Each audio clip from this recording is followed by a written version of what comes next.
கிறிஸ்டான channel members, viewers and subscribers அனைவருக்கும் வணக்கம். மறுபடியும் உங்க எல்லாருமே சந்திச்சதுல எனக்கு ரொம்பவே சந்தோஷம்.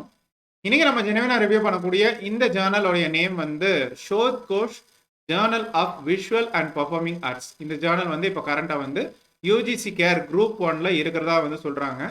இந்த ஜேர்னல் வந்து உண்மையிலே இப்போ குரூப் 1ல இருக்குதா இல்ல குரூப் 1ல இருந்து டிஸ்கண்டினியூ ஆயிட்டா அப்படிங்கறத ரொம்ப ஜெனுவினா நம்ம வந்து ரிவ்யூ பண்ண போறோம். இந்த ஜேர்னல் வந்து வேற எந்த இண்டெக்ஸிங் டேட்டா பேஸ்லயும் வந்து இல்ல. அதை நம்ம கிராஸ் செக் பண்ணிட்டோம். இந்த ஜேர்னலுடைய ஆர்டிகல் ப்ராசஸிங் சார்ஜஸ் எவ்வளவு, ஏஜென்ட்ஸ் வழியா, பேக்டோர் வழியா, அசோசியேஷன்ஸ் வழியா எவ்வளவு சார்ஜ் பண்றாங்க, நம்ம பேப்பர் சப்மிட் பண்றதுல இருந்து பப்ளிகேஷன் வரைக்கும் எவ்வளவு டைம் எடுத்துக்கிறாங்க அப்படிங்கறத பார்க்கலாம். ஸோ ரொம்ப டைம் வேஸ்ட் பண்ணாம இந்த Shodh Kosh journal of visual and performing arts உடைய ஜெனுவின் ரிவ்யூ பக்கம் போகலாம். ஸோ இந்த ஜேர்னலுடைய ரிவ்யூ வந்து இதுல இருந்து நம்ம வந்து ஆரம்பிக்கிறோம். ஸோ இப்படி வந்து ஒரு டெலகிராம் குரூப்ல இருந்து ஒரு மெசேஜ் வந்து வந்திருந்தது. ஆக்சுவலா இந்த டெலகிராம் குரூப் உடைய நேம் பாருங்க, publication in Scopus or web of science or UGC or IEEE. இதை பாருங்களேன், 8399 சப்ஸ்கிரைபர்ஸ் வந்து இருக்காங்க. ஆனா இதுல டிஸ்பிளே பண்ண இன்ஃபர்மேஷனை மட்டும் கொஞ்சம் பாருங்க. Original UGC CARE 1 list journal Shodh Kosh அப்படின்னு வந்து மென்ஷன் பண்ணியிருக்காங்க. ISN நம்பர் வந்து கொடுத்துருக்காங்க, வெப்சைட் வந்து கொடுத்துருக்காங்க, யூஜிசி கேர் சர்ச் லிங்க் அப்படின்னு சொல்லி ஒரு லிங்க் வந்து கொடுத்துருக்காங்க.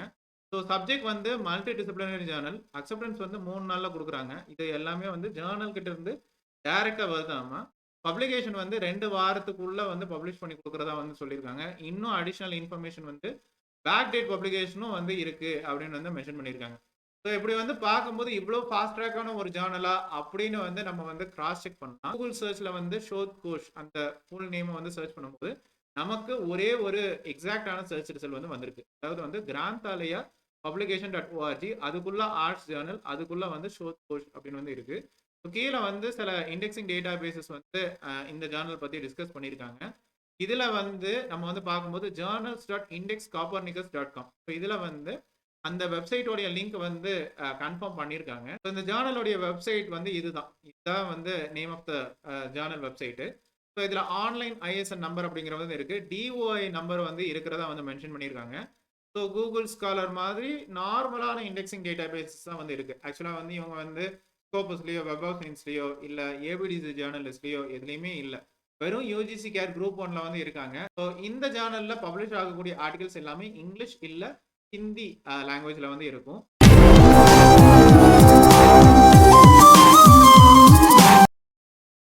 கீழே வந்து அதோடைய சப்ஜெக்ட் கேட்டகரி வந்து பார்க்கும்போது audio visual techniques, media production, fine arts, handicrafts இப்படிலாம் இருக்கு.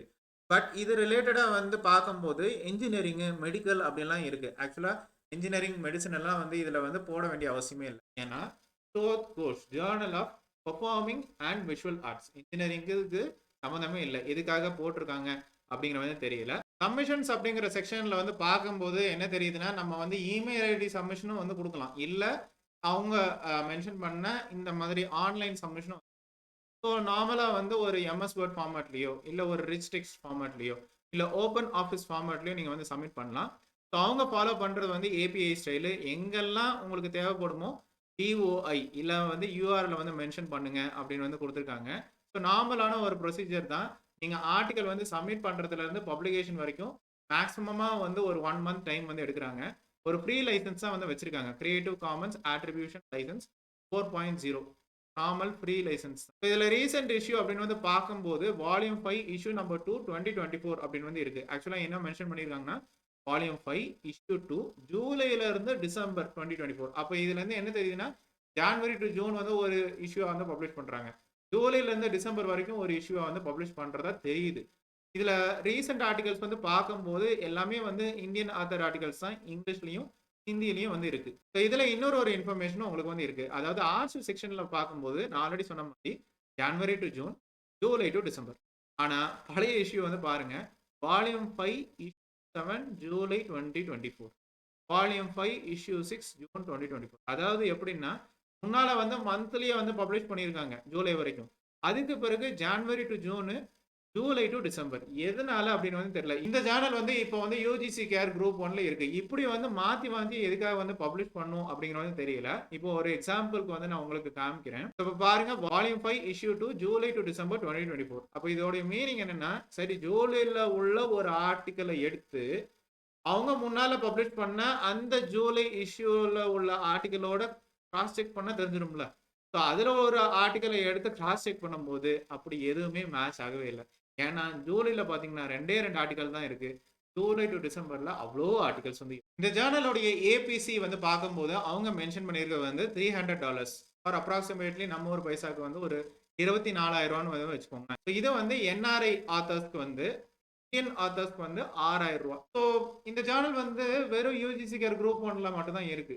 $6,000 $24,000 இவ்வளோ ஹையா வந்து சார்ஜ் பண்ணிட்டு இருக்காங்க. அதே மாதிரி இவங்க இன்னொன்னு மென்ஷன் பண்ணியிருக்காங்க. ஜூலை 1, 2024ல இருந்து இவங்க சார்ஜ் பண்றது வந்து $400 அப்ராக்சிமேட்லி வந்து $32,000 பக்கத்துல. இது வந்து என்ஆர்ஐ ஆத்தர்ஸ்க்கு. இந்தியன் ஆத்தர்ஸ்க்கு வந்து $10,000. ஏன் இவ்வளவு சார்ஜ் பண்ணும் அப்படிங்கிற வந்து தெரியல. பேமெண்ட் மெத்தட் வந்து கொடுத்துருக்காங்க. இவங்க ஆக்சுவலா பேஸ்ட் ஆன் மத்திய பிரதேஷ் இந்தியா அப்படிங்கிற வந்து தெரியுது. பேபால் லிங்க்கும் அவங்க கொடுத்துருக்காங்க. கான்டாக்ட் செக்ஷன் வந்து கோத்ரூ பண்ணும்போது டாக்டர் டீனா போர்வால் அப்படின்னு வந்து இருக்கு. ஒரு கான்டாக்ட் நம்பர், ஒரு வாட்ஸ்அப் நம்பர் எதுவுமே இல்லை. அஃபிலியேஷன் அட்ரஸ், அவங்க எந்த அட்ரஸ் வந்து பேஸ் பண்ணவங்க, பின்கோட் என்ன, ஒரு லைவ் கூகுள் மேப் லொகேஷன் எதுவுமே இல்லை. ஆக்சுவலா வந்து இதெல்லாம் வந்து டிஸ்பிளே பண்ணியிருக்கணும் ஒரு ஐஎஸ்எஸ்என் நம்பர் வந்து வாங்குறதுக்கு.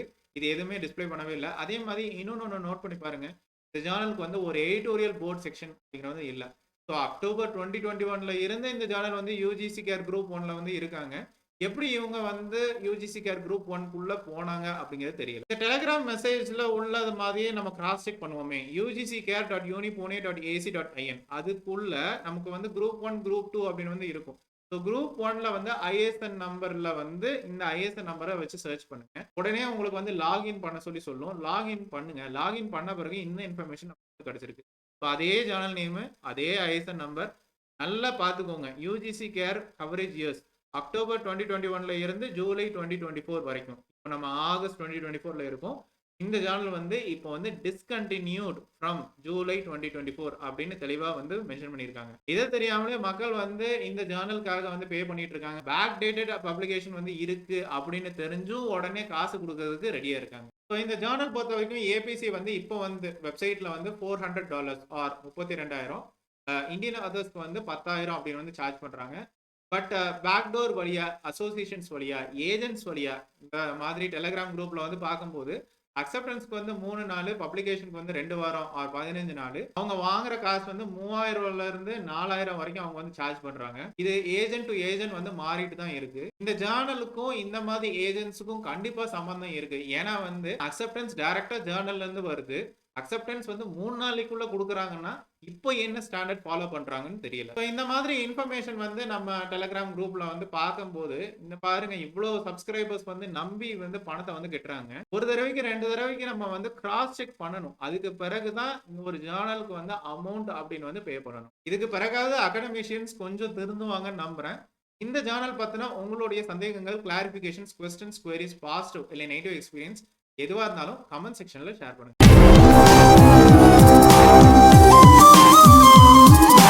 இந்த யூஸ்ஃபுல் அவேர்னஸ் ரிவ்யூ கண்டிப்பா உங்களுக்கு பயனுள்ளதா தான் இருந்திருக்கும் நம்புறேன்.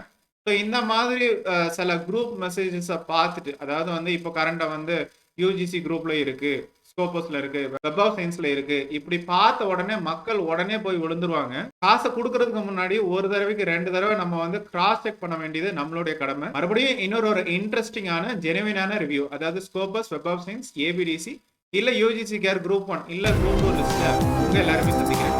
அது வரைக்கும்